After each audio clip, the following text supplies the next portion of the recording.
So I've just watched the new Olivia Wilde movie, The Invite, which is again from the same director who did Don't Worry, Darling and Booksmart, which is again really big films that came out in the late 2010s, and early 2020s.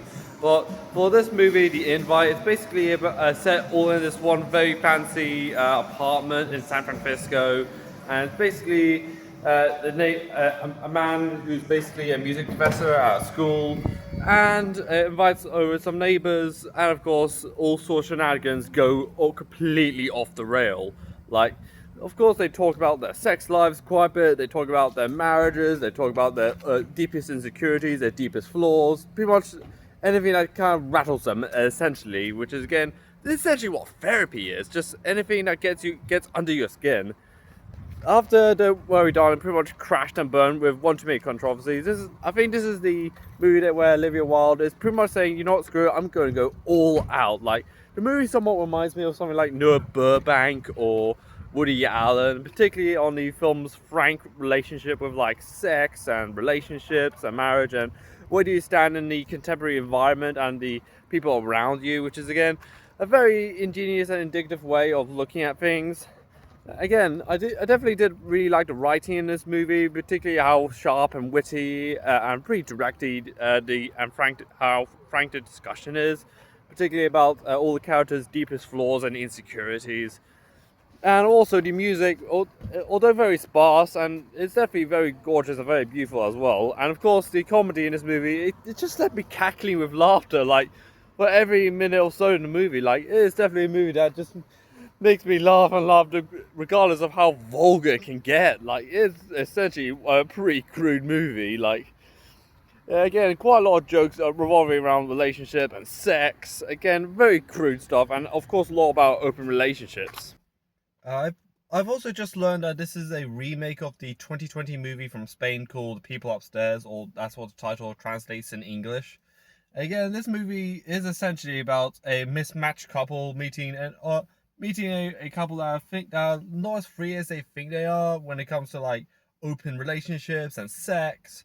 And of course, they debate about it. And of course, it transpires into different directions. As in, could it be a spark that completely obliterates the marriages into high oblivion, or would this go deeper and divulge into other people's relationship to a point it'll pretty much bat off on your logic about relationships and sex and all that. But the movie's comedy, in my opinion, is just incredible. Like, I was just cackling throughout the entirety of the movie, particularly when they try to have sex, but it just completely backfires in a completely different ways, like someone falling into shelves or just asking way too many questions before, and of course the momentum just dies out before anything really can happen.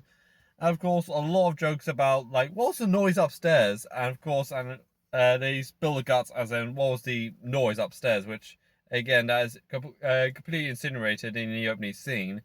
And of course, just all the chemistry in that movie just really works in my opinion. Not just with the respective couples like Edward Norton, Penelope Cruz, they have great chemistry, and of course Seth Rogen and Olivia Wilde, great chemistry. But when they're all together as a foursome, everything just works all together. Like the cast in that movie, even though very minimal, and it all takes place in just that one apartment, which is again essentially like something like Rope by Alfred Hitchcock, or maybe something like 12 Angry Men, where it's famous movies that take place in like one room or really one building or just one area. But it's very interesting, but we don't see a lot of films that go there that often, really. We had like Malcolm Maria, but it's not really that much of a comedy, that movie with John David Washington and Zendaya, which says it's just two people arguing. But in this case of this movie, I think this is a movie about how people are more comfortable in their own skin, even if their insecurities can get in the way of all that, and how